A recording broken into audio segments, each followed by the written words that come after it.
नमस्कार साथियों और प्यारे बच्चों, फिजिक्स इट्स इजी में आपका स्वागत है।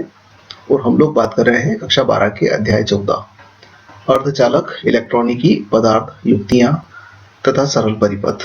इसका अभ्यास क्रमांक है 10। आइए इसे देखते हैं। किसी पीएन संधि डायोड में धारा I को इस प्रकार व्यक्त किया जा सकता है। एक समीकरण दिया गया है हमको धारा के लिए कि I बराबर I0 ब्रैकेट में एक्सपोनेंशियल और EV अपॉन KBT -1। यहाँ I0 उत्क्रमित संतृप्त धारा है। ये जो I0 है सूत्र में, ये उत्क्रमित संतृप्त धारा कहलाती है। V डायोड के सिरों पर वोल्टता है। V जो है ये डायोड के सिरों पर वोल्टता है तथा अग्र दिशिक बायस के लिए धनात्मक तथा पश्च दिशिक बायस के लिए इसका मान ऋणात्मक होगा। ठीक है। डायोड में प्रवाहित धारा है।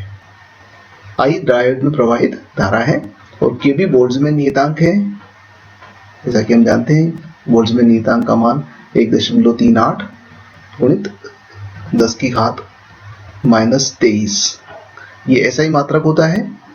और जैसा कि यहाँ दे रखा है इन्होंने इलेक्ट्रॉन वोल्ट के अंदर, तो हम इलेक्ट्रॉन वोल्ट वाला मान ले लेते हैं। और ये मान है 8.6 गुणित 10 की घात -5 इलेक्ट्रॉन वोल्ट प्रति केल्विन, और ये जूल प्रति केल्विन मान है। तथा T परमताप है।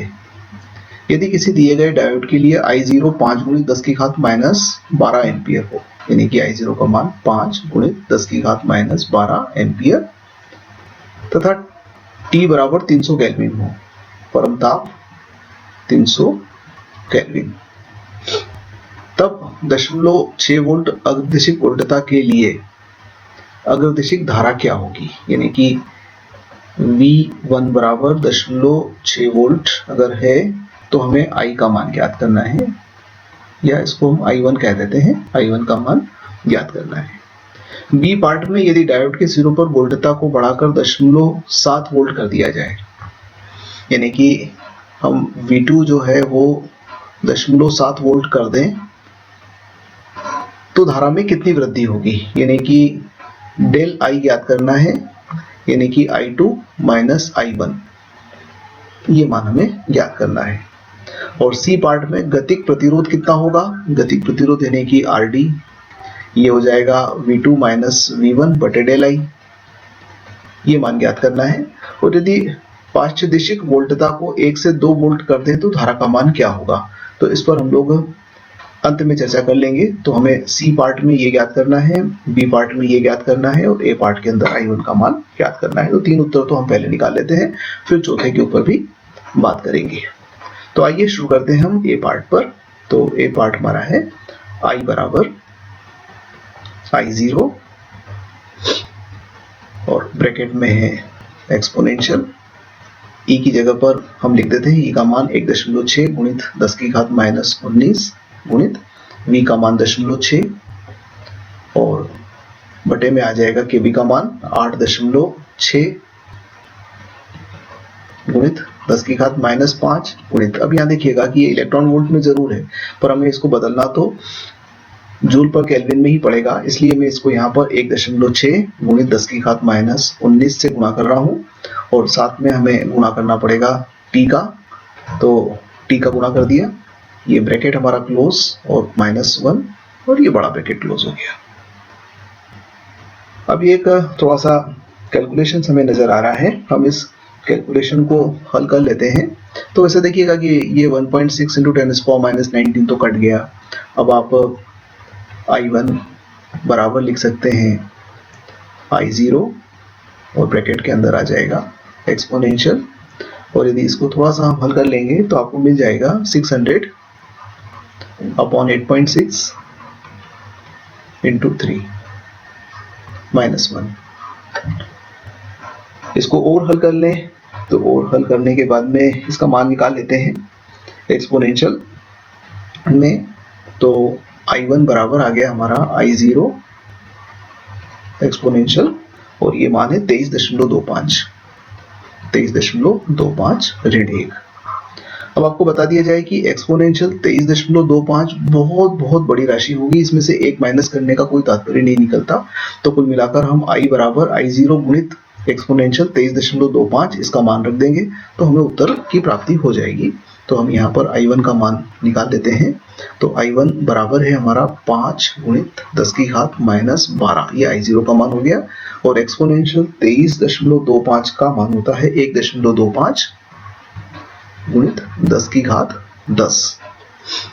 मैंने कहा था कि ये मान बहुत बड़ा मान आएगा, तो देखिए 10 की घात 10 है, तो इसमें से एक को माइनस करने का कोई औचित्य ही नहीं होता। तो I1 का मान इन दोनों की सहायता से निकाल लेंगे और ये मान प्राप्त हो जाता है 0.0625 एम्पियर। तो ये हमारा पहला वाला उत्तर आ गया। ए वाला पार्ट हमने पूरा कर लिया। अब हमें बी पार्ट पर बात करना है। बी पार्ट के अंदर हमें इसी प्रक्रिया को दोहराना है, परंतु वहां पर विभव का मान लेंगे हम 0.6 के स्थान पर 0.7। तो एक काम करते हैं, एक नया पेज ले लेते हैं ताकि हमें अपने काम करने में आसानी होगी। तो मैंने एक नए पेज के ऊपर वापस से बी वाला पार्ट शुरू करते हैं।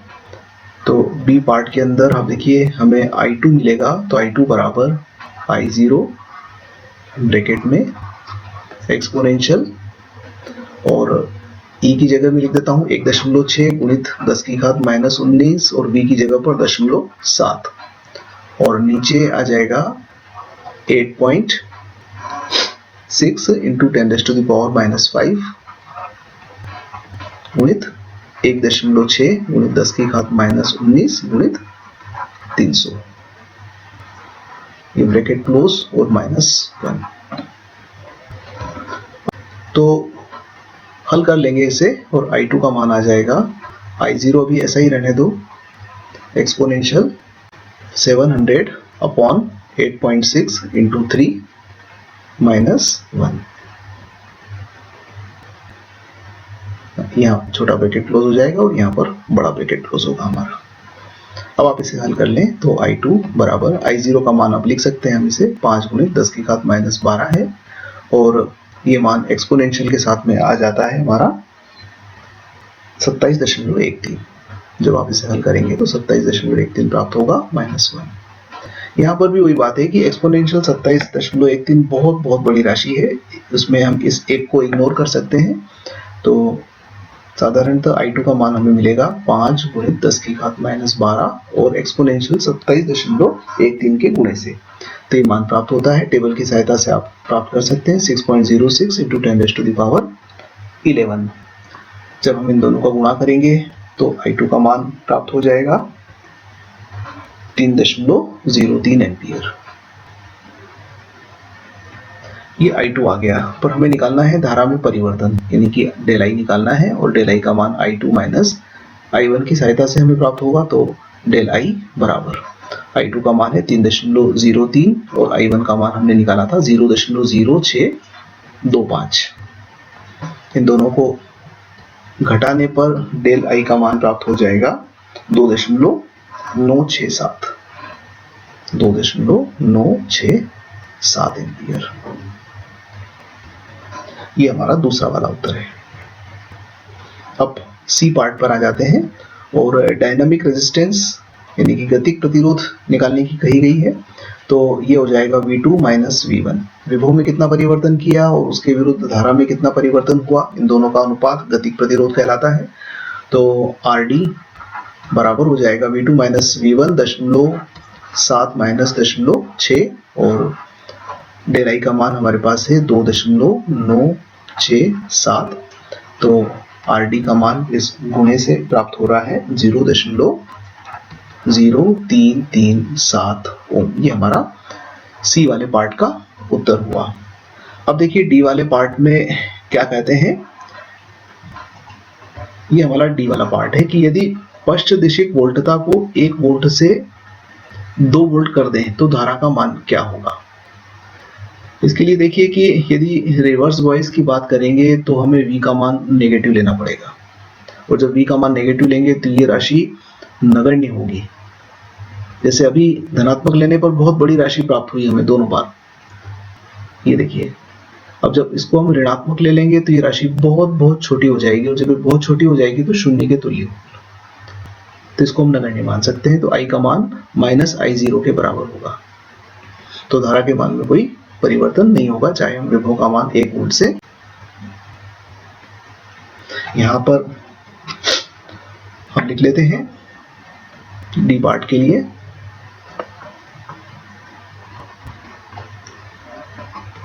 V का मान ऋणात्मक लेने पर एक्सपोनेंशियल EV अपॉन KBT जो है ये नगण्य प्राप्त होगा। और यदि ऐसा हुआ तो I बराबर हो जाएगा माइनस I0। अतः धारा के मान में कोई परिवर्तन